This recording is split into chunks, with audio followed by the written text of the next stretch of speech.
Vaya, sakit na kisi malas ha.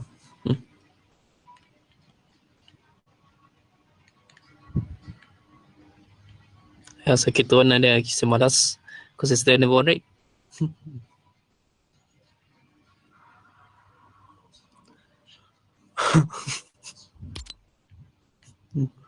Waiting kamu.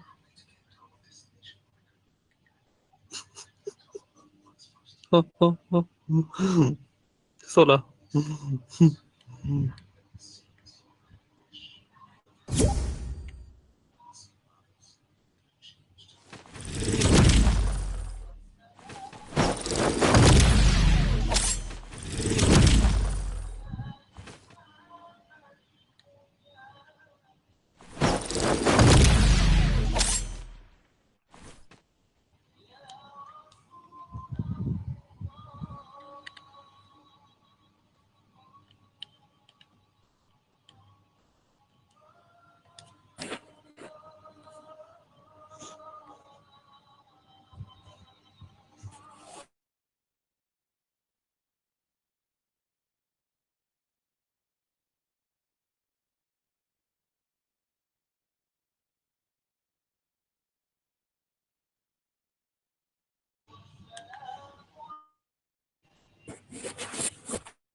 Bukan.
Why the cake? No.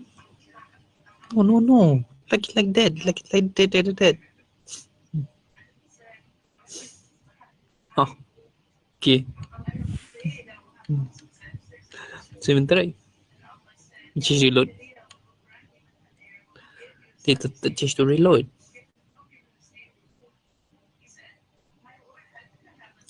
Little third.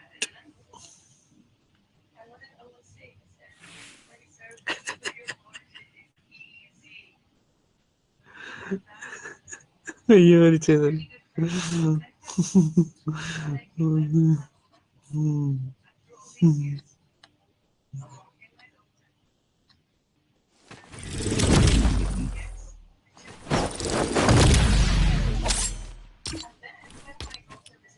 Sid.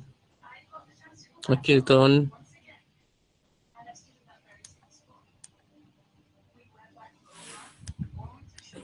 Wait until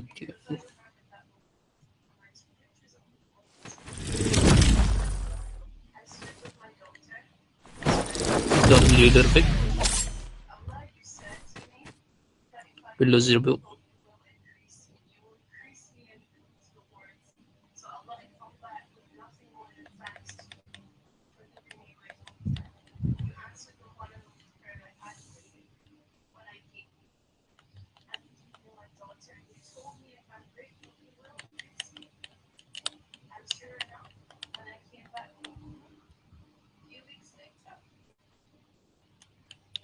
Mm-hmm.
Okay, call.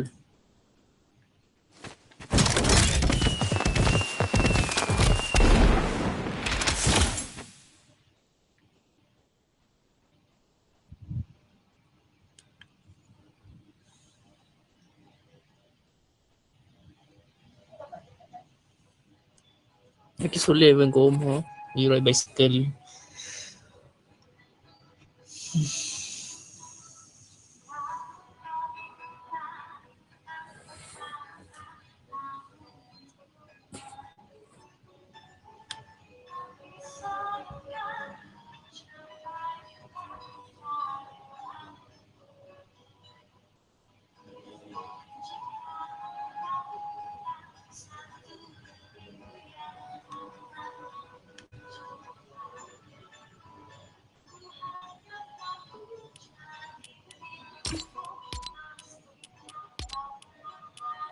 Tuesday.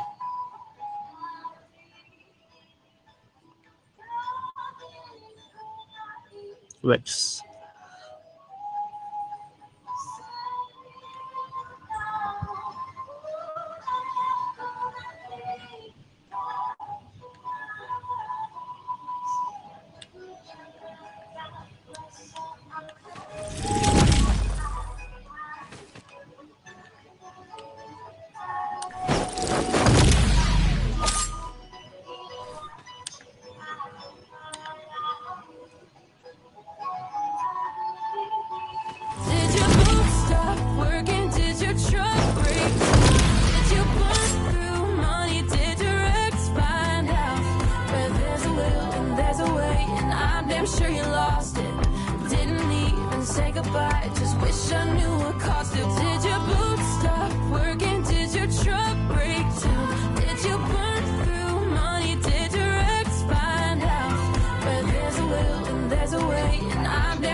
gosh. Yep, like that. Oh, the miss pula.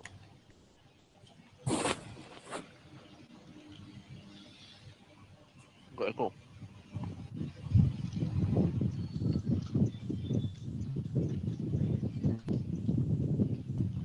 Berapa?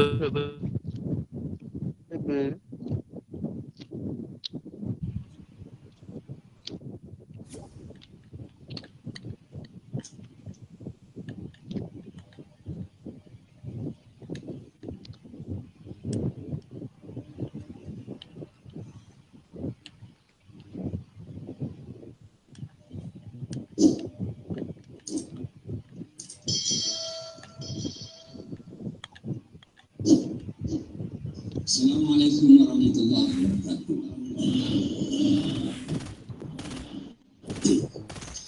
Alhamdulillah.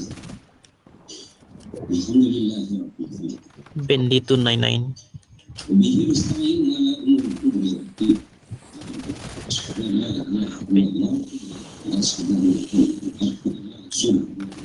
Allahumma salli ala sayyidina Muhammad wa ala alihi wa sahbihi. Amma ba'd. Maha Allah ketika menyampaikan siapa yang memuliakan orang tuanya, maka Allah akan derajatnya. Sejak saya awal bangun masjid ini saya beristighfar. Mudah-mudahan suatu waktu guru saya yang sebenarnya mencontoh agar begitu tidak bangun coba pulsa bisa Gako. saya tahu susah sekali mengatur jadwal. Okay, perfect. Dengan segala Allah panggilkan saya sakit. Suara semangat. Dokter bilang istirahat 14 hari. Istirahat tiba-tiba saya berkata Lagi komen.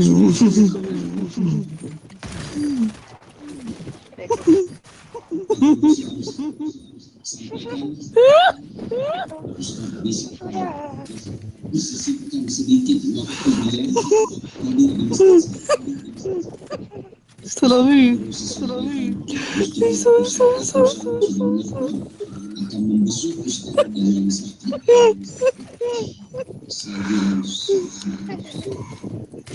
Tidak perlu lagi saya beli tiket. Allah kirim guru ini bukan karena saya hebat, tapi karena saya memuliakan ibu saya. Adik-adik sekalian, Hilap lah, Fai.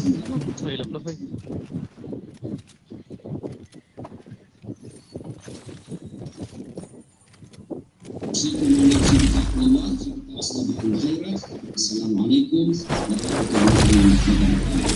Selanjutnya kita dengarkan dari tuan guru kita, Ustaz Profesor Dr. Abdul Samad Hafizahullah Ta'ala. Kepada beliau aku yang terbakar beristighfar. Takbir.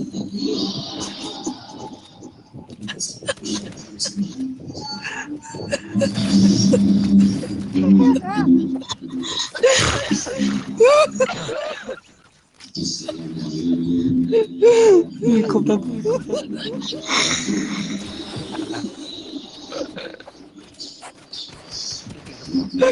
Sekolah ni.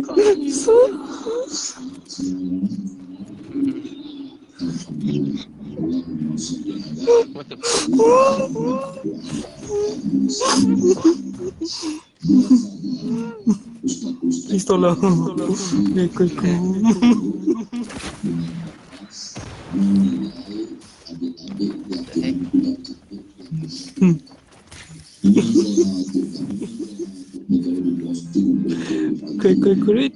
Kurit.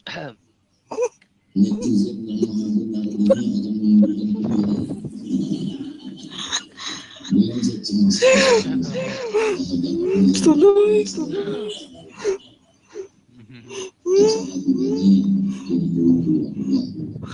Keluarga itu yang disebut keluarga kalau kenal kamu dengan saya itu keluarga saya.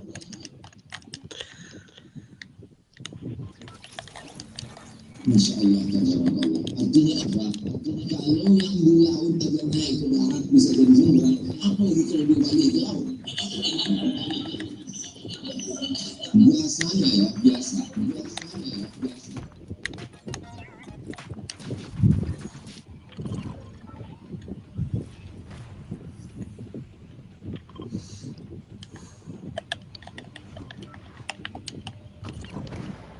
You go Ekorevik. You go Ekorevik.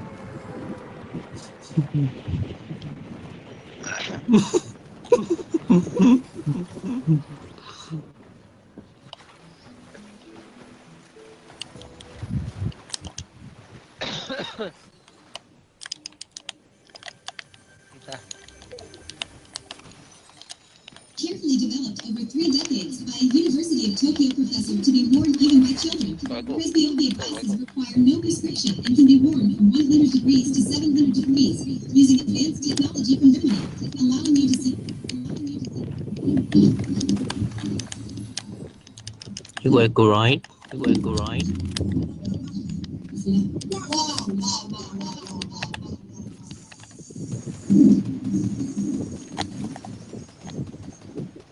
Israel is currently facing relentless pressure from Hezbollah, an Iranian-backed militant group based in Lebanon.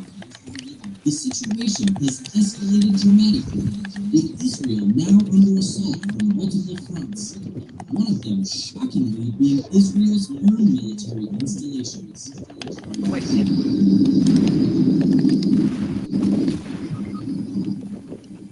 Recently, Hezbollah released footage showing its fighters launching missiles into northern Israel.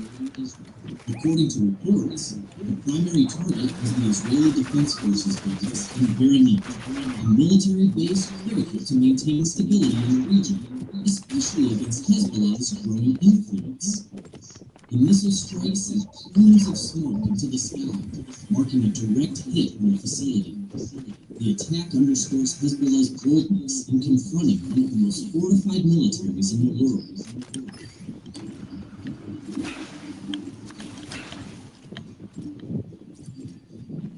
Not long before the assault on Beranit, Hezbollah forces also targeted another Israeli base located in Kiryat Shmona, further intensifying the tension along the Israel-Lebanon border. This wasn't just a conventional strike. Hezbollah deployed kamikaze drones, causing fires that spread across northern Israel, damaging civilian homes and infrastructure. The financial and human toll on Israel is expected to be substantial, adding to the growing instability in the region. Within a short time, Hezbollah also launched an attack on one of the country's most sensitive and strategic installations. This base plays a crucial role in Israeli military operations, managing both air traffic and electronic warfare systems. Hezbollah's strike, which reportedly caused significant damage, represents a direct hit on Israel's core military capabilities. Mount Meron isn't just an air traffic hub. It serves as a critical intelligence and command center, making this attack a severe blow to Israel's ability to manage and monitor military engagements in real time. Give me a loot.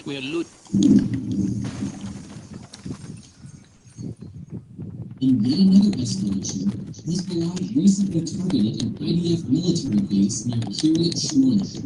The attack involved missile strikes, causing multiple explosions at the base. Footage of the strike circulated online, despite Israel's strict military censorship laws prohibiting the release of such material. This blatant breach of Israel's censorship regulations reveals Hezbollah's intent to wage not only a military battle, but also a psychological one, undermining Israel's control over its internal narratives.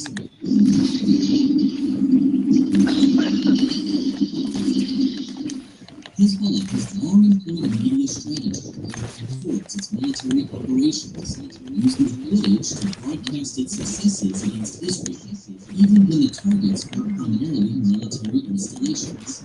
In one of the latest videos, Hezbollah fighters can be seen launching a missile strike on the Barkat Bishop military base in northern Israel. The footage shows the missile hitting its mark with ease as the base was engulfed in smoke from the explosion. It raises questions about how such a strike was able to bypass Israeli defenses, leaving one of its military outposts vulnerable to an attack originating from Lebanese territory. Ist der Wecker? This recent attack mirrors a growing pattern of Hezbollah's increasingly sophisticated assaults. Igor. Operation, the military carried out an airstrike on Israel's Miran air control base, a key military installation in the northern part of the country. Several planes within the base were hit, rendering it temporarily inoperable. The strategic importance of this base, responsible for overseeing air operations in electronic warfare, underscores just how significant this strike was for Israel's military infrastructure.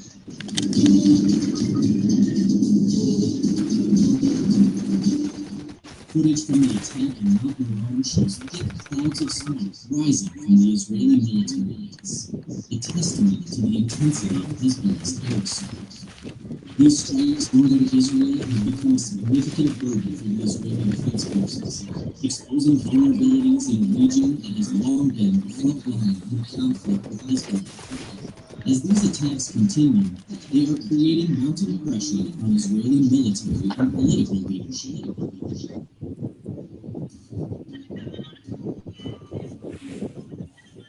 In what can only be described as one of Hezbollah's most audacious moves, video footage has surfaced of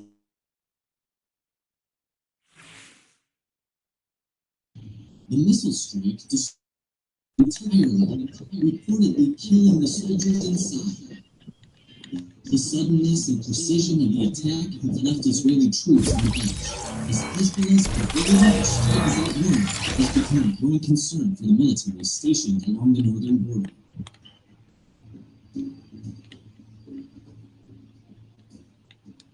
Hezbollah's reach is no longer confined to isolated military targets.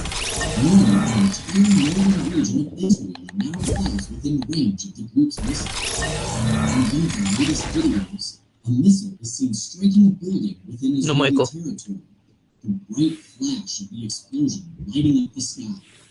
This attack, like many others, inflicted substantial damage, underscoring the constant threat that Hezbollah poses to Israel's northern population and military assets.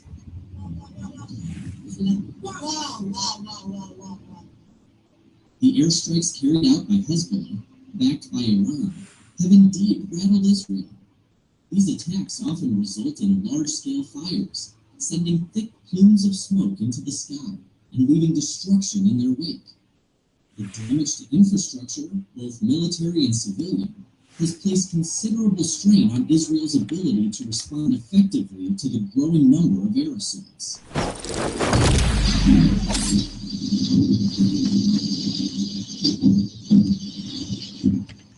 Simultaneously, Hezbollah continues to escalate its operations in what it describes as its axis of resistance. In a recent nighttime attack, the militant group targeted the Israeli city of Nahariya and its surrounding areas. The explosion lit up the night, signaling the scale and intensity of the strike. What was particularly alarming for Israel was its air defense system's failure to intercept the attack.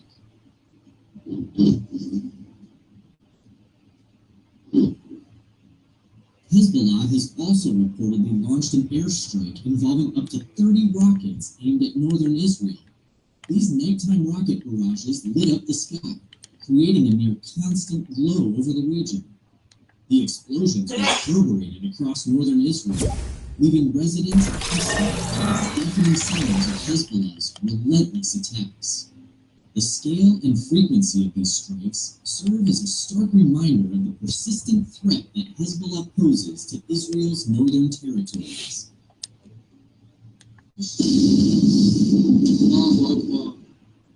It has become a grimly familiar sight to see northern Israel illuminated by the flashes of missile impacts. Hezbollah has shown no hesitation in launching missile after missile, making it a continuous and significant danger for the region. The group's missile strikes have turned northern Israel into a critical flashpoint in the ongoing conflict, with residents living under the constant threat of attack.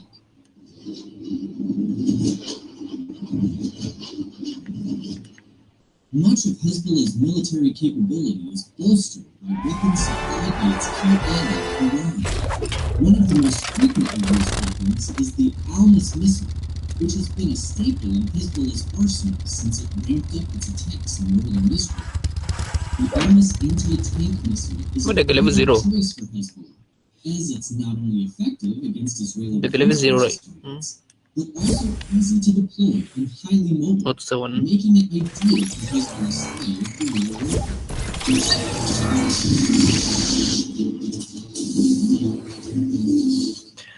The Almas missile, measuring 1,100 millimeters in length and Tapi dia 130 millimeters in diameter, serious. is capable of carrying a 15-kilogram tandem high explosive warhead. The Prophet ﷺ said he is not a believer who goes to sleep full while his neighbor is hungry.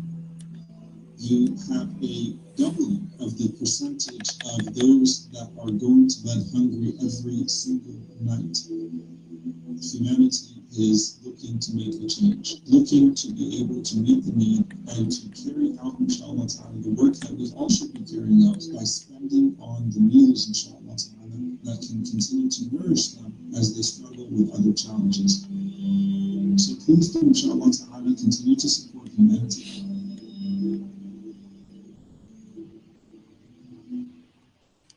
Over the long term, equities generally act as a better hedge against inflation compared to some other asset classes. Equities comes in many flavors. For instance, you have dividend stocks that offer steady income, while other stocks reinvest earnings that can offer growth. So in effect, there are different types of equities for different types of investors.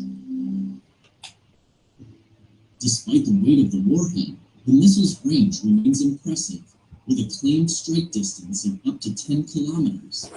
This combination of firepower and range makes the Almas a potent tool in Hezbollah's continued efforts to strike at Israeli military assets from a distance.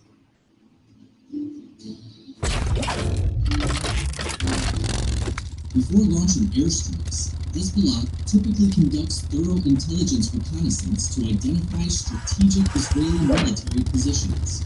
In these operations, the group has frequently used Mirsad drones, which have drawn significant attention for their ability to operate despite Israel's extensive air defense systems. The drones can infiltrate Israeli airspace with relative ease, even as the country's Iron Dome, Iron Beam, and David Sling defense systems stand on high alert.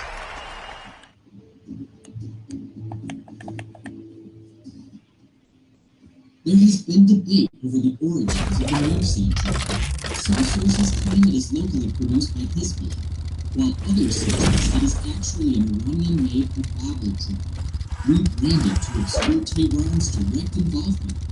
However, the connection to Iran is hard to deny. Reports indicate that Hezbollah personnel have received training in the operation of these drones at a base operated by Iran's Revolutionary Guard near Isfahan. This revelation highlights the deep military ties between Hezbollah and Iran, as well as the sophisticated technology being transferred to the militant group. What's particularly alarming is that despite its relatively large size, 2.9 meters long with a wingspan of 3 meters, the Mirsad drone has been able to slip past Israel's air defense systems without detection. This is surprising, given the advanced radar capabilities of Israel's defense network. Moreover, the Mirsad drone isn't just a reconnaissance tool. It is also equipped with a 50-kilogram bomb, giving it the capability to conduct airstrikes in addition to its surveillance missions. Hezbollah's ability to spy on Israel, combined with the drone strike capabilities, underscores the growing complexity and danger of the threat posed by this Iranian-backed militant group.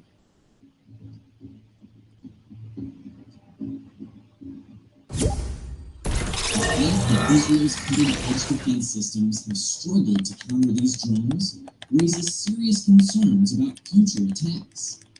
Hezbollah's expanding technological arsenal, coupled with its ongoing rocket and missile strikes, is deepening Israel's strategic vulnerability, particularly in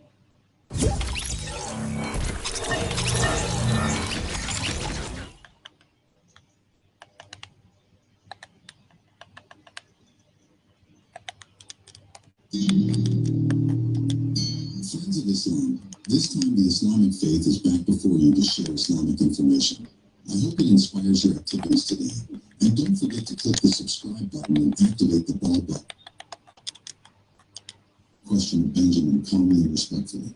Benjamin began to be interested in Islam. I understand what made Joseph question his religion and what changed anxiety in the family. One day, Joseph decided to talk to his family about his big decision. Finally, he explained how his journey from Islam began as an effort to understand the teachings of other religions and how he felt interested in the universal teachings of Islam that emphasize the love, justice, and divinity. I still love you and respect the teachings that you instill in me, Yusuf said to his parents. But in Islam, I found the truth that I had been looking for. This is not an easy decision for me, but this is a spiritual journey that I have to take. His parents initially had difficulty accepting the decision. They feel lost a child they have raised in Jewish beliefs. However, Joseph convinced them that his decision did not mean he broke the relationship with his family in the past. He still respects his Jewish heritage and still wants to maintain good relations with his family. Over time, even though they did not fully understand Joseph's decision, his family began to accept the fact that Joseph was now a Muslim. They saw that Joseph became calmer, loving, and wiser after embracing Islam. Joseph still maintains family relationships with love and respect, and always invites a peaceful and open dialogue. Meanwhile, Yusuf is increasingly active in the Muslim community in Paris. He often attended studies, learning Arabic to understand the Quran more deeply, and even began to help others who were interested in learning about Islam. His Muslim friends are very supportive of his journey, providing assistance and guidance when he continues to deepen his faith. Yusuf also began to write about his experience, sharing his spiritual journey through blogs and social media. His writings illustrate the in-depth reflection of the human values he found in Islam, and how this teaching brought it to inner peace and closer relationships with God. The story began to be widely known, and he was invited to speak in various inter-religious forums to share his experiences as a former Jew who is now Muslim. In one of his speeches, Joseph said, "The journey to the truth is a personal and deep journey. For me, Islam is the answer I'm looking for.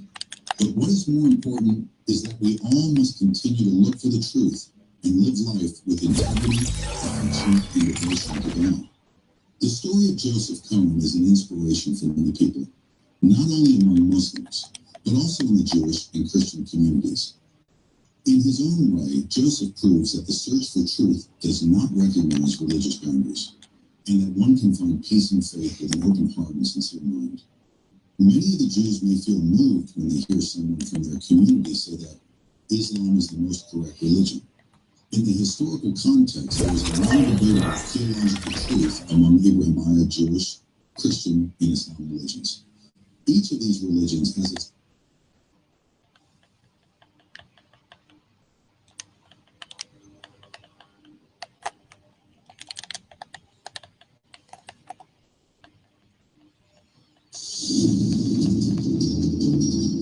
No, we want it now, but we don't really want it now. We will be able to work together, to play together, to struggle together, to go to jail together.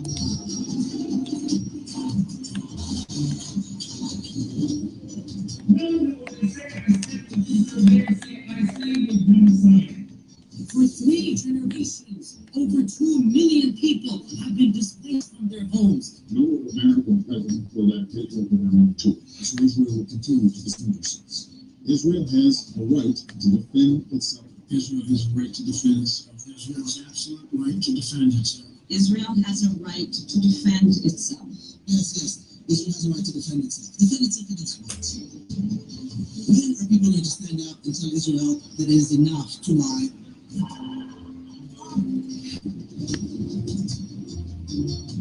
The shadow of Israel's war on Gaza is looming large over the upcoming U.S. presidential election. Could the Palestinian cause and the power of American Muslim voters shape the race for the White House? Many in the U.S. have come out against the Gaza war, ashamed of their tax dollars being used to support a genocide.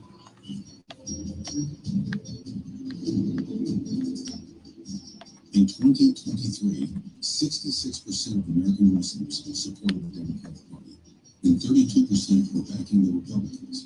But those numbers are changing as November draws closer. With new movements like Abandon Biden, Leave It Blank, and Not Another Bomb, some 2.5 million American Muslim voters and other conscientious citizens are bent on making their voices heard come election day.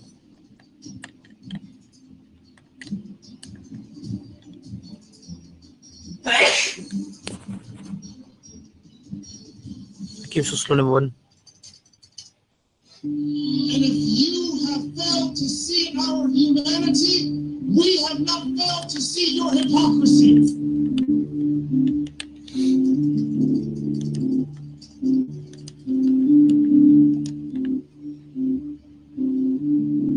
So what I'll say is this. I think that American Muslims are definitely, as a whole, feeling disillusioned by the entire election cycle.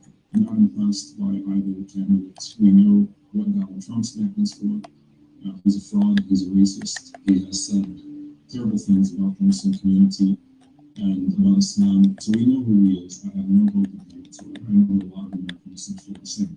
I believe the bonds between the United States and Israel are unbreakable. And we can never let anyone drive a wedge between us. Now, when it comes to Kamala Harris, I think that, while her rhetoric seems to be more compassionate towards the American Muslim community and towards Palestinians, she's also part of this genocidal administration. Can't talk about wanting a ceasefire, but providing the firepower at the same time to Israel as it carries out this genocide. So if you're serious about reversing course, then you have to show that you're for an arms embargo. Kamala Harris is part of the Biden administration. Is she any different? So I think that many American Muslims, for whom Gaza is priority, they're disillusioned by both of these candidates, looking towards third-party candidates. And the two third-party candidates are really interesting this year, other than RFK, who I reckon is the exact same when it comes to Israel. But if you look at Jill Stein and Cornel West, both of them have Muslim vice presidents running with them. Both of them are running almost as a referendum on Palestine, explicitly condemning the genocide and calling for accountability for Israel. We asked Mr. Biden if he was concerned. We heard nothing.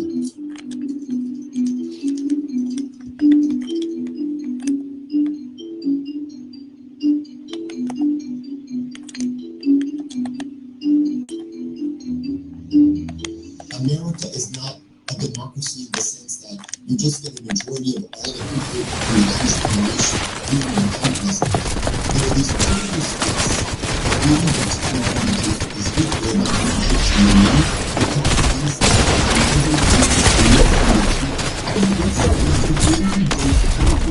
states, then you become president. And what we have found, and this was the theory of the since 2023, is that there's sufficient populations in these countries, Arizona, Michigan, Georgia, in those we can people live.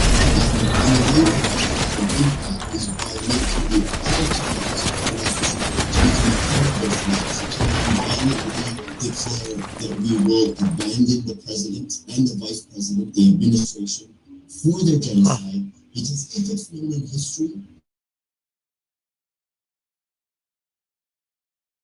we punish this president genocide at the hands of people of conscience, that then it would have a transformational impact almost immediately. The reason why we move to an idea like Abandon Harris is because it makes it clear to every Muslim American that to support this particular individual means that we're complicit in the genocide.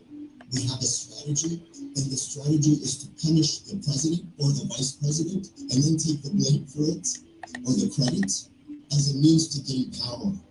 That you should never have ignored us, that would then create an awakening or sustainable on and a reorientation of the Republicans, because both of these parties are in charge and govern this nation, and both of these parties thoroughly ignored us despite the huge numbers that came out in the streets with countless signs decrying the complicity of the United States in the occupation and the genocide. So our strategy, and hence the term abandon Biden, abandon Harris, is simply to punish Biden, to punish Harris, to declare victory, and then gain the power.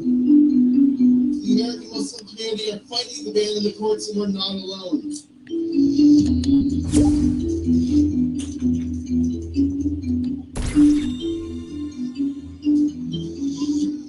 In polling, we've seen Muslims support more third-party candidates this election season than any before. We are seeing over 700,000 voters across the nation vote uncommitted in a protest vote.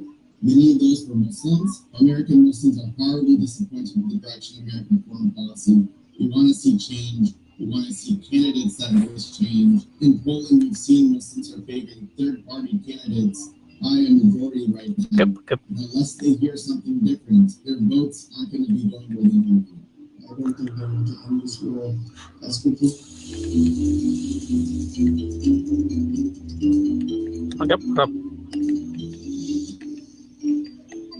Many people actually are very committed to not voting this election, because many people do feel that both parties, the Democratic Party and the Republican Party, and both candidates do not really represent our interests anymore, specifically in regards to the issue of Palestine and what is happening in Gaza. Okay, so the black cat, so the black cat skin. Aku boleh nak on lah. That's it. Yeah, that's it. So, They're going to turn up again.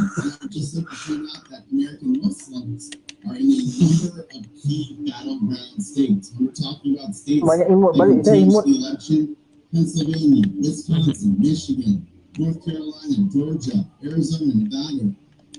All these states have high Muslim populations, and they might not be able to swing the entire vote, but in a tight race, they can definitely tip the results. Now, we know that it's so black cat.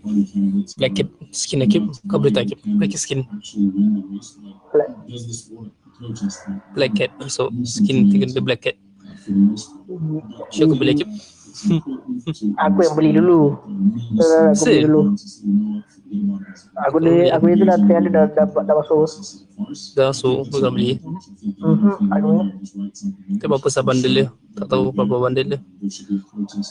Kau boleh bawa viewers. Okay. Lebih. Kau tahu tengok besok demi end of the month bila dia punya ni bila habis. Aku beli 30,500. 30,500. So beli banyak 1,000.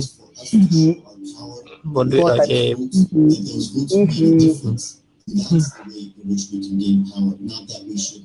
Okay, tentu off. Ah. Sistem ni right, fake. Ini right, so I off lah.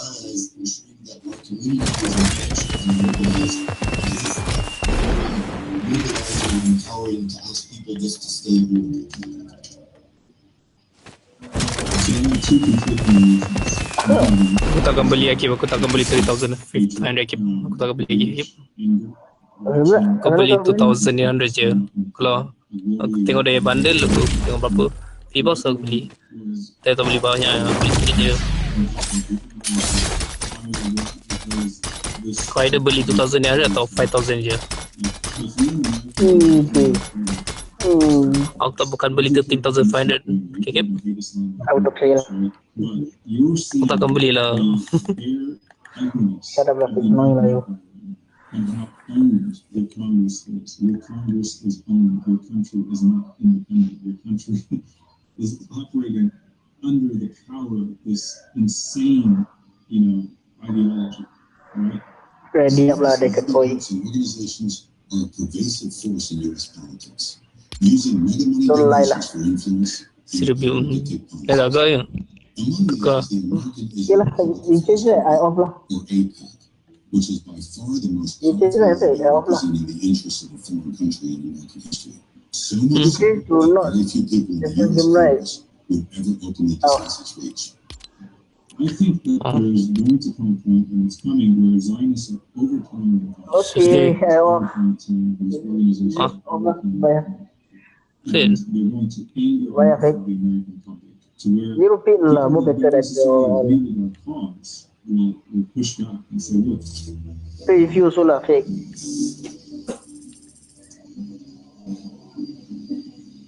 No, let's do it. Very how they you to review.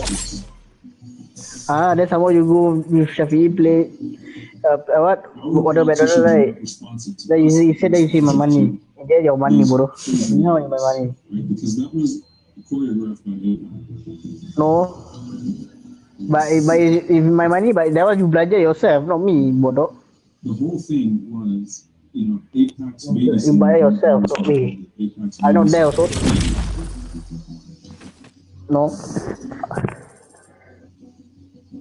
Tapi Think about a school play where you got the performance and you get the parents. Tanah main sudah. Bebas lah. Lepas ni game, lepas aku one match dan aku off. Tu je senang. Sen. Every single person there is making the calculation of AIPAC and making the calculation of the lobby. Kau saya ada ground keep. Gila, aku dah dekat aku tak main pun.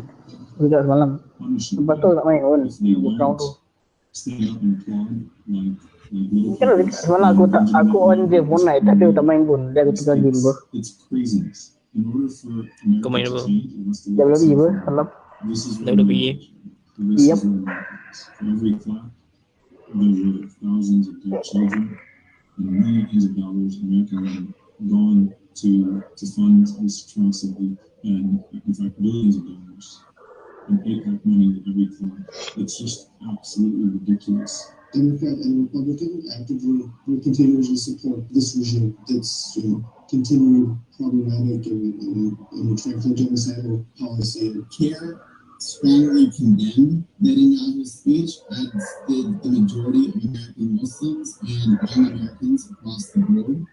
We saw that the significant portion, one Guys, of beli the bebas sikit. Democrats actually didn't show up for that speech. We saw that some of the people sitting in members of Congress chair were actually staff and not actual elected officials. It's a shame. It's a shame that we would invite a war criminal who has our government's support, sadly, to speak to our leaders at a time when he's committing genocide. There were loud and strong protests outside of the event. I think that really represents the true views of the majority of Americans. We do not want to support genocide. We do not want genocidal leaders speaking before our lawmakers. We don't endorse this. DC's political establishment, they may support Netanyahu, but the American people are by larger numbers every day seeing the horrors of this genocide, and they are losing their support. It's one of the most outrageous displays in American history, that perhaps one of the greatest autocrats in human history would come before Congress, meant to be respectable. On December 1st, almost being there now for 10 months, I was approaching my Dia biasa. Mana? Prime Minister of Research Alexa Nashid, and there was one of the guards who hates me deeply, so excited. His face Okay, this me right. Fake mana kila. scrolling through his phone, there was an alert by the Israeli intelligence to capture my research assistant, and there began a chapter of research unimaginable. I was handcuffed on my hands, my legs, coiling into my skin. The handcuff, painful, the nerves burning, stripped naked, paraded through the old city, thrown into a van, blindfolded, claustrophobic, 23 days in a poorly lit room, confined spaces, my company, a toilet bowl in the ground, behind two metallic doors, my anxiety, my heart rate rising when I heard the clanking of the keys. And I share these stories, the torture, the detention, the 12 days of hunger strike, followed by deportation, and sharing these stories in the encampments and with people, you see a shift, non-Muslim or Muslim. You see a shift once they hear what's happening, once they hear how I, even as a professor, shocked at seeing an occupation underground. Innocents were imprisoned without charges like myself. And because I come from the West, 23 days of imprisonment and torture, which is extraordinary for someone coming from the West, true. But there I saw Palestinians in huge numbers underground, under control, for no reason, attacked, timed, tortured. And the youth we worked with, they would tell me, my interrogation, sleep deprivation, they would tell me, laughing at me, humiliating me, that he would be handcuffed, not I handcuffed for doing no act, that he should be the one who's handcuffed and taken before a court and tested for all these policies that contributed for years to a brutal occupation, most of which has not been known by the world. So everyone is guilty in accordance with their capacity. So Muslim countries are guilty in accordance with their capacity. They should be intervening in every way that they can to stop this genocide, because a person who does it is just like any one of their citizens of their countries. But we see the effect now of nationalism and client states and things of that sort. So, but if you can do more, you have to do more. If you can financially affect the occupation, you should financially affect the occupation. If you can speak out against it, you should speak out against it. You fight with what you have, right? This oppression, this evil. And you are in accordance with your capacity. And may Allah forgive us all. We have to start to think more like an Umar. We have to start to feel more like an Umar. And I think that has to reflect itself in our khutab, in our speeches, in our papers, in our articles, in our activism, that we're not thinking outside the framework that's been given to us by What X?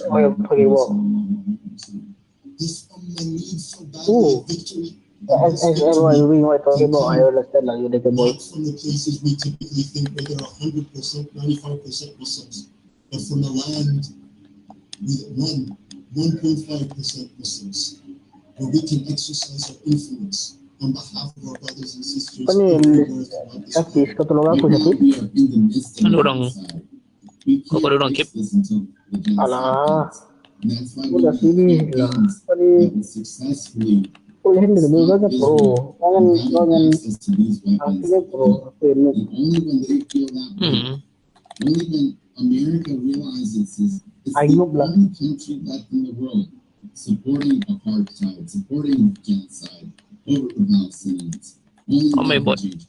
But that means that other nations might have to lead the way instead of America. We're going to work here to make sure we can change our foreign policy, but we need everyone across the world joining together to push all data. Oh.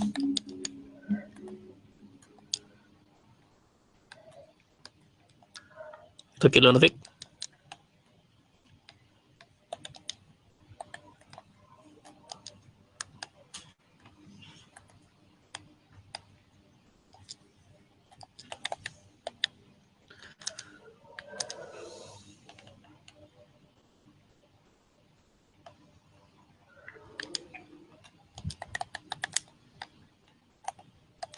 Singaporeans option are above the age of 35 years old. You are automatically entitled. U.S. Republican candidate Donald Trump said he would not take part in another debate with Kamala Harris before the November election. No. Aku punya kerang bunyi tu. So ini ada enemy ni. Orang. Aku cakap aku nak kerang bunyi. Ini ada enemy lah yang nearby. Ada lah. Kalau ada macam mana? Kalau ada kau 6 Republican donors and 3 Trump No. advisors spoke to Reuters disagreed. They said they Kagak je lah katanya aku boleh tulis mana game lah. Tak cakap lah. Tak cakap bukit. Aku juga kalau kau cakap aku terus lagi game dia tadi. Mesti. Tak ada orang bukit.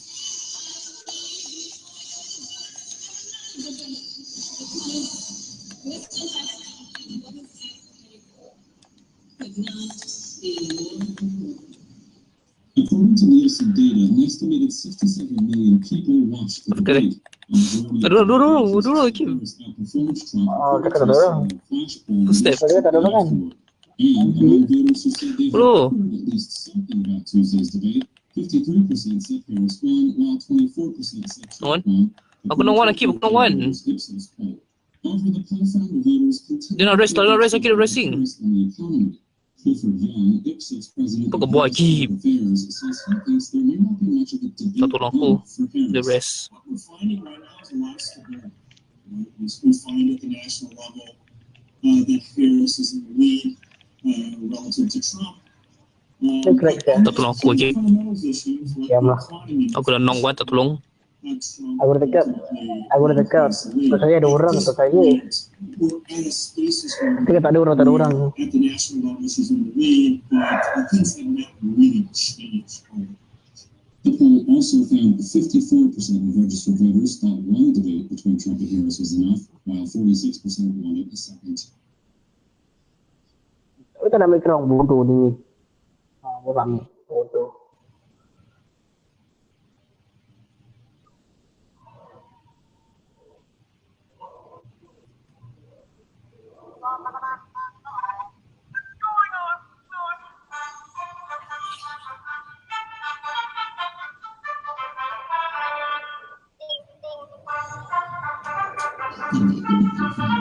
Itu selalu bisa dibaca itu bisa dibaca juga setiap hari. I don't want to come from the day of judgment, and Allah would say, why do you make this innovation and you did not speak? Ever in the books of Sunnah, had the Prophet recited the Fatiha like this? Lalu saya katakan, nah, baca di Fatiha seperti ini, belajar.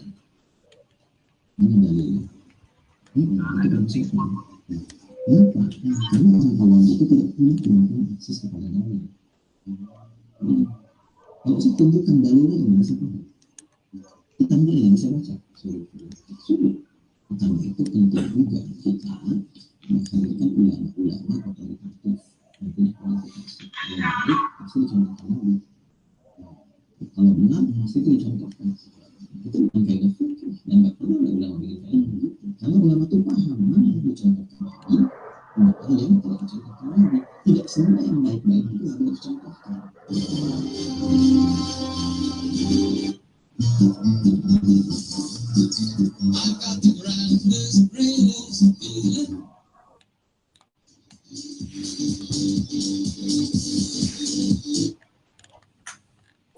So I saw one PD.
No.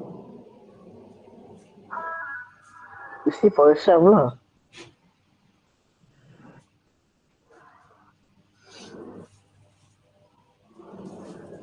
I know PS Plus what. If I have PS Plus, if I got PS Plus, I can play my Batman game what.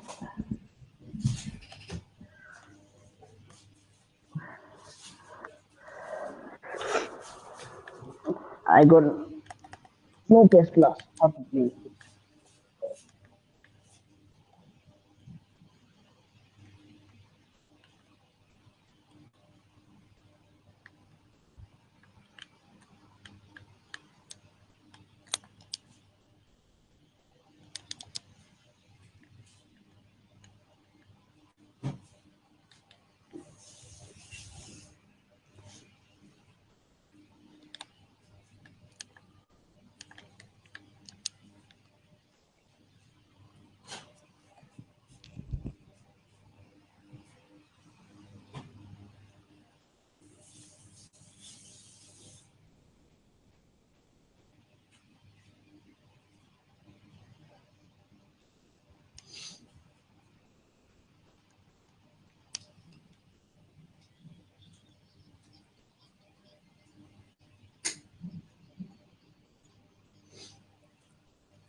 I got to go swimming. I got time to go swimming, huh? Okay, disturb me right? Disturb me right? Assalamualaikum warahmatullahi wabarakatuh. Kembali lagi di suara Anda. Baik, hari ini kita akan melihat penjelasan yang sangat detail tentang yaitu video viral Syekh Hasim. Waktu itu beliau ceramah di Masjid Abdullah Permata Jingga Malang, di mana beliau melarang jamaah yaitu membaca surat Al-Fatihah, di mana membuka kajian ataupun hadis tertentu menurut Syekh Hasim itu bid'ah karena tidak ada hadis dan Nabi juga tidak melakukannya. Dan menurut Syekh Hasim beliau tidak mau nanti di hari kiamat atau di hari akhirat ditanya oleh Allah kenapa tidak memperingati mereka tentang membaca surat Al-Fatihah. Jadi menurut Syekh Hasim membaca surat Al-Fatihah ini hanya di dalam sholat saja dan hanya digunakan yaitu meru'yah. Akhirnya dalam hal ini Ustaz Adi Hidayat untuk bicara bahwa tentang dalil-dalil yang membolehkan membaca surat Al-Fatihah. Baik, untuk lebih jelas, mari kita simak penjelasan Ustaz Adi Hidayat.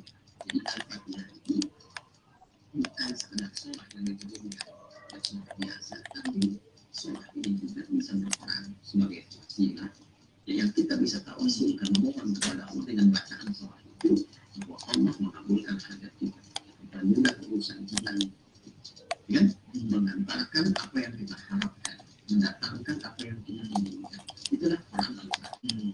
Yang menerangkan siapa? Rasulullah SAW. Nabi dari mana? Mereka itu.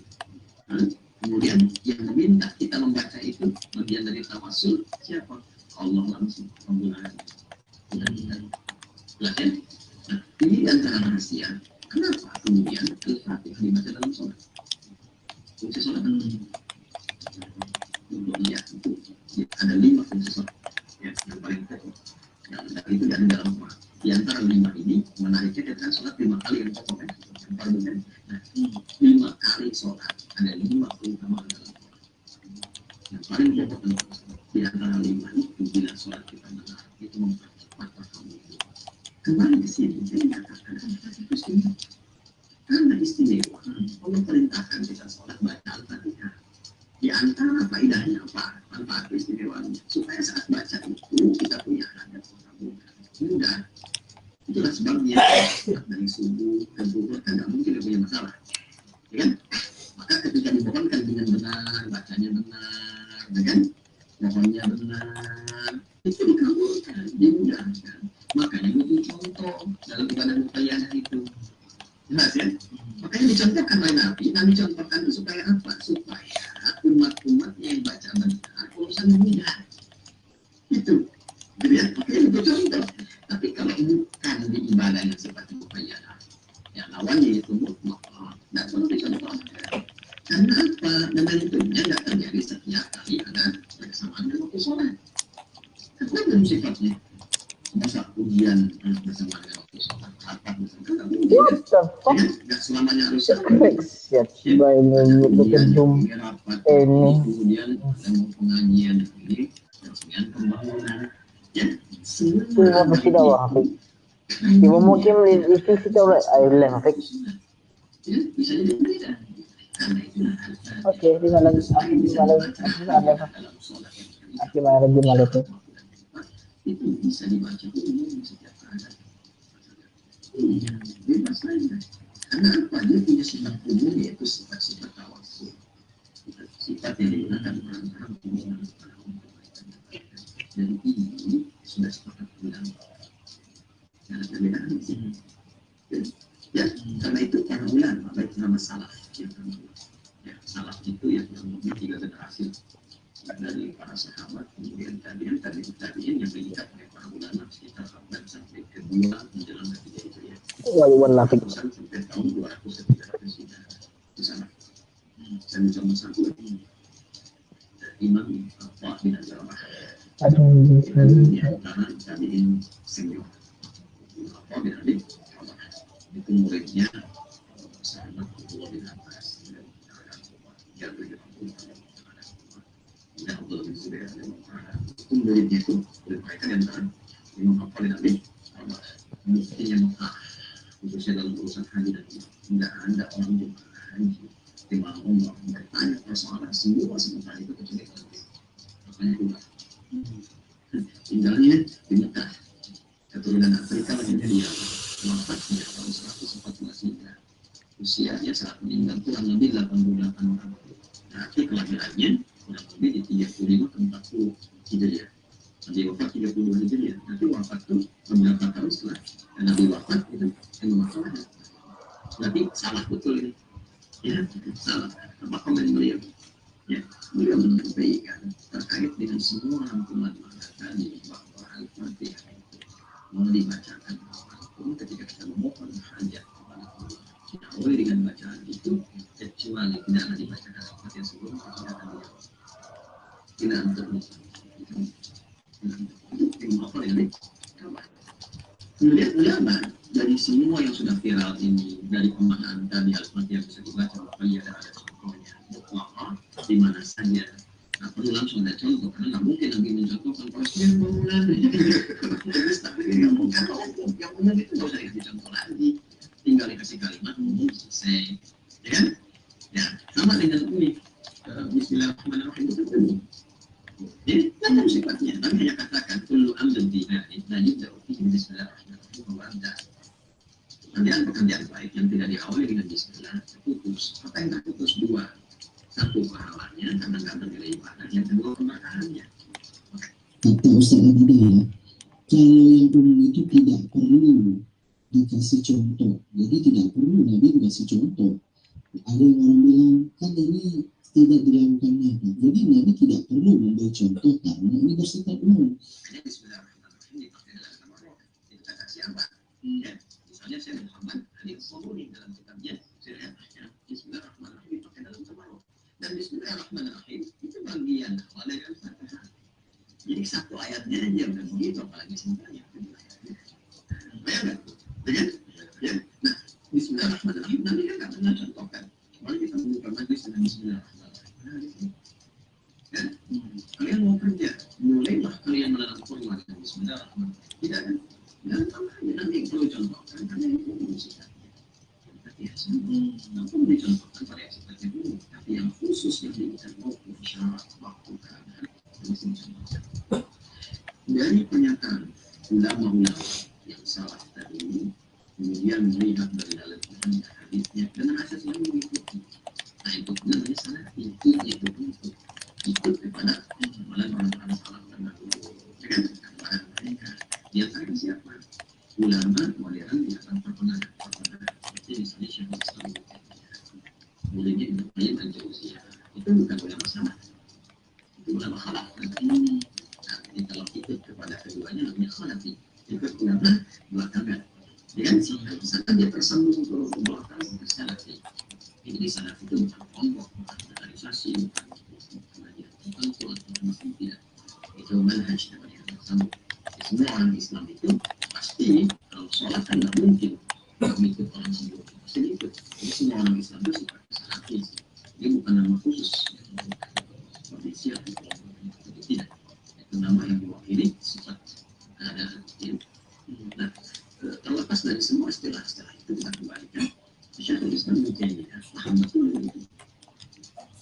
Syekhul Islam Ibnu Taimiyah itu punya kebiasaan kita nanti baca biografi beliau itu kalau makna subuh dari mulai sampai subuh sampai syukur kali di awal pertama kali setelah naik kemudian satu makna itu mengulang-ulang Al-Fatihah aja.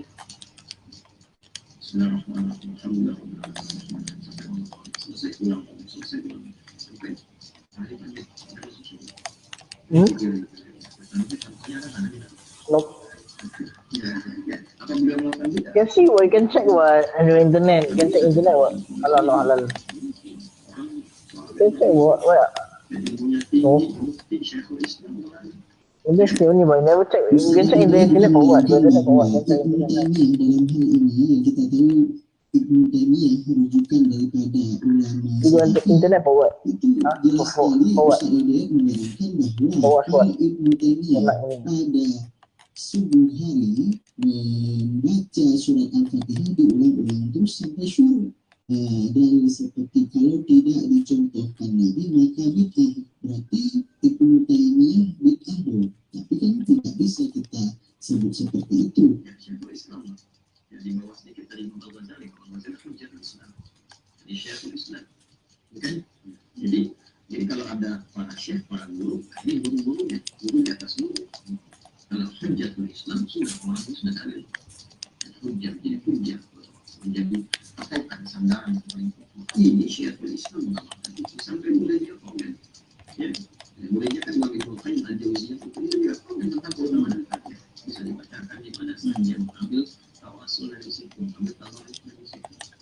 Sehingga ulama-ulama kekinian pun lintas mata itu hampir semuanya menyimpulkan bahwa Al-Fatihah itu di luar atau ilah dan itu bahkan mereka menganjurkan silakan dibaca. Atau ilah dan why you want to. Bahkan para ulama sebelum membuat fatwa di majlis-majlis ini dalam acara misalnya mengajarkan. Oh, kalau lagi ini how. Kalau okay what. Madam Maliki, saya sebut Madam Maliki ini yang paling dekat. Tempat sungguhnya, tempat Nabi Ada tahu kalau itu di Madinah. Berapa kalau lagi lapik. Sehingga Imam Malik itu dikenal dengan Imam Darul. Ini dulu ayo. Madinah sekarang masuk ke wilayahnya Saudi Arabia. Dan dulu imam yang paling populer itu namanya Imam Malik bin Anas. Yang lahir sekitaran 93-94 Hijrah. Imam Malik bin Anas. Dan itu bicaranya dari imam. Sudah itu imam itu di atas yang lain-lainnya menarik. Ya, itu kalau sudah beliau itu yang berfatwa sudah melahirkan dari sampai Imam Syafi'i belajar dari Imam Malik. Ya. Imam Malik itu menurunkan turunan pokok panduan keilmuan dan informasi-informasi yang sambung ke dalam hadis lalu kodifikasi pengumpulan semua informasi ini menjadi sebuah patokan ya pilihan untuk menjadikan itu disebut mazhab. Ramadan itu sebenarnya ikut bagaimana ibadah, ikut fatwanya ibadah. MC Afik friend. Di antara tokoh kekinian di Saudi yang ikut pada Imam Malik itu Syekh Abdullah Malik. Ini punya Fatwanya buat girlfriend lah, kan girlfriend dan dua.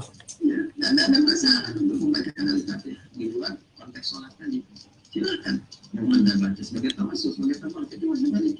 Silakan membacakan di majlis-majlis ilmu, membacakan misalnya di dalam resepsi, tidak ada masalah untuk memohon hajat kepada kemudahan karena sifatnya begitu.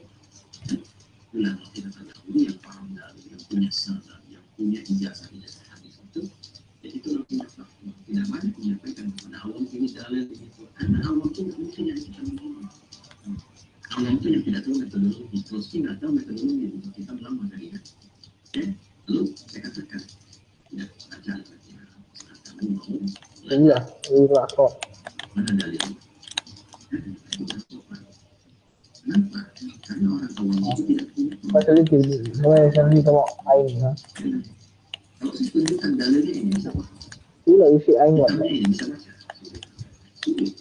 Karena itu penting juga kita menghadirkan Harus gila sih. Dan dengan cara dengan perannya itu beda. Let's not forget that the worst pandemic that exists in the world today and has been the worst pandemic for a long time is hunger. And in fact,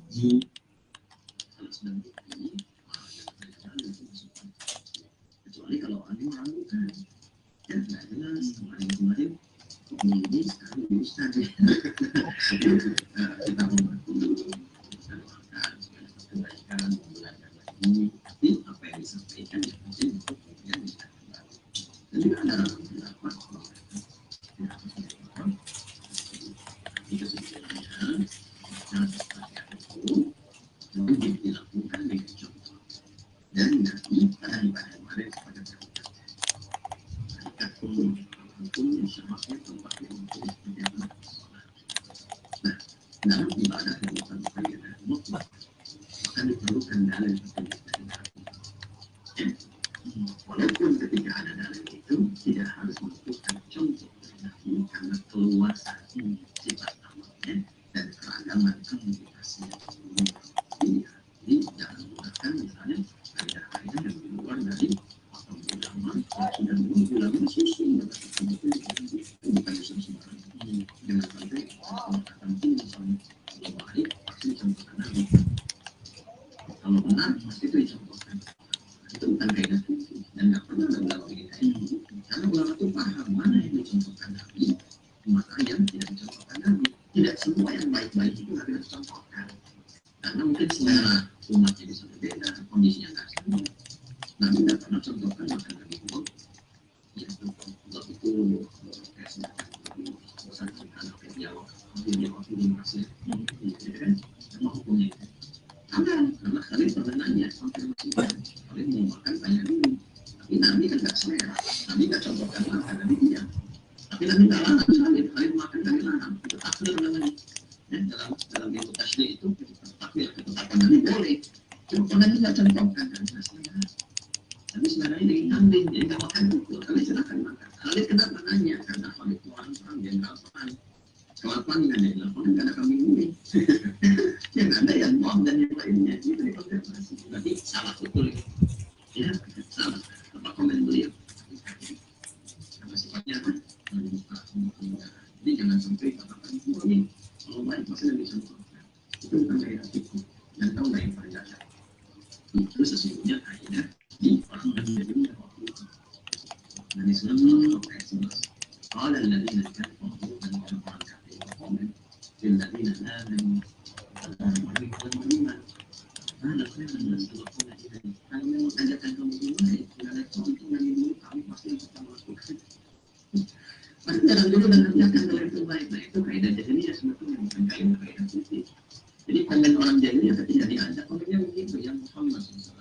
Ya, orang itu kalau yang ente bawa itu baik, orang dulu udah praktekkan.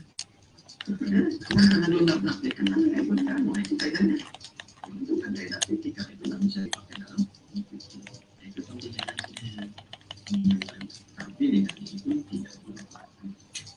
Baik, kita sudah mendengar penjelasan yang sangat jelas sekali dari Ustadz Hidayat. Jadi di sini saya tidak memutar video sampai selesai karena durasinya cukup lama. Anda bisa menonton di channel Ustadz Hidayat Official. Baik, silakan Anda boleh komentar pendapat Anda. Kita akan ketemu di video-video selanjutnya. Jangan lupa klik like and share. Assalamualaikum warahmatullahi wabarakatuh.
I have no illusions, and the American political life sufficient to know that will not happen.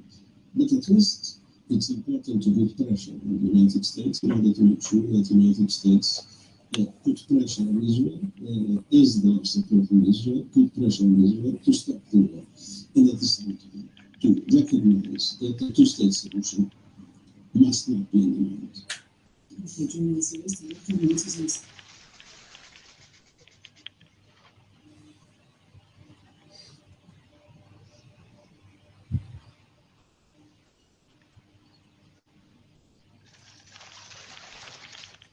I don't want to come on the day of judgment, Allah. Perbedaan para ulama. Kalau Anda tidak suka, jangan sampai Anda membuat orang gelisah.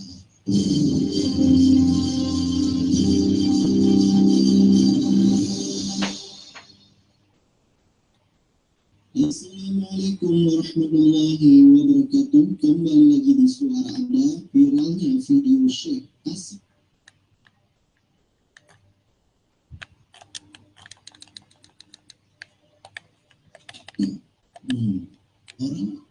Orang mengatakan ulama berdakwah, masalah katanya ada berbeda sedikit. Kecuali tidak paham. Tapi hadis pun Muslim meriwayatkan. Jadi kadang ada suatu ketika ada suatu ketika ada ustaz apa-apaan ketika Al-Fatihah. Kenapa ada Al-Baqarah sama Al-Imran? Karena ada Al-Imran. Al-Fatihah, Al-Fatihah, doa juga doa Al-Fatihah dengan bahasa mengejek. Subhanallah. Jadi jangan biasa begitu. Itu menunjukkan bahasanya dia bukan orang alim dong. Orang alim nggak akan berdakwah begitu. Siapapun dia.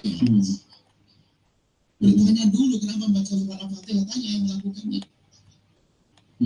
Kenapa Anda melakukan itu? Ada hadis surat Muslim ceritanya malaikat. Ada malaikat dibukakan lagi, malaikat turun lalu memberi kabar Nabi Muhammad absyir bi nuraini utitahu ma lam yuta'atu min qablik. Hai Muhammad, bergembiralah dengan dua cahaya yang tidak akan diberikan kecuali padamu. Nabi diberi kabar gembira ada dua cahaya yang diberikan oleh Allah kepada beliau yang tidak pernah diberikan kepada orang lain. Nabi Muhammad itu cahaya yang berapa itu? Dijawab oleh malaikat, akhawatikum baqaratikum kasab surat Al-Baqarah wa Fatihatul Kitab dan surat Al-Fatihah. Maka harfan minha, kamu tidak akan baca satu pun ila wa utina. Kamu tidak baca satu huruf kecuali dikabul. Bukan berarti satu huruf beneran. Misalnya membaca, yang kan kalau ada satu huruf nih, Kita baca satu gimana caranya? Ini menunjukkan keutamaan Fatihah adalah di saat Anda ingin berdoa. Sertakan Fatihah agar doa Anda dikabul. Makanya setelah doa tiba-tiba Fatihah itu hadis Muslim. Ya mungkin dia tidak lewat, jangan mencacinya, suruh bertanya dulu. Kalau Anda nggak melakukan permasalahan sepeda. Ya jangan dipercaya orang-orang seperti itu. Terserah saya nggak tahu siapa orang ini, karena apa? Itu membuat kegaduhan dalam negeri ini. Orang Indonesia ya. Nggak seperti itu. Ada itu hadis Muslim. Terus apa maknanya? Maka kamu tidak baca satu huruf jadi dikabul. Berarti kan kita dianjurkan membaca surat Al-Fatihah atau khawatir Baqarah aman Rasul itu. Makanya dalam kita kan ada kirim doa selalu aman Rasul sudah diperhatikan ada Al-Fatihah. Jadi semoga dikabul hajat begini Al-Fatihah. Kalau tidak tunjukkan caranya bagaimana mengamalkan hadis itu. Caranya ya sudah kita memohon doa lalu membaca Al-Fatihah. Begitu. Semoga panjang panjang umur jodoh yang menurut jodoh ini Al-Fatihah. Jadi semua dalil yang disampaikan oleh Ustadz Abdul Somad, Ustadz Adidaya, Buya Yahya ini sama ya. Memang ada kesamaan dalilnya. Kemarin juga Ustadz Adidaya mengatakan bahwa Ibnu Taimiyah bahkan membaca surat Al-Fatihah mulai dari subuh sampai syuruk. Begitu juga Ustadz Abdul Somad juga mengatakan bahwa Ibnu Taimiyah dari kalangan ulama salafi, yaitu yang menjadi rujukan mereka, bahwa Ibnu Taimiyah sendiri membaca terus menerus surat Al-Fatihah sampai syuruk. Memang membaca surat Al-Fatihah memulai kajian punya hajat tertentu memang dibolehkan hampir dari semua kalangan mas.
Banyak.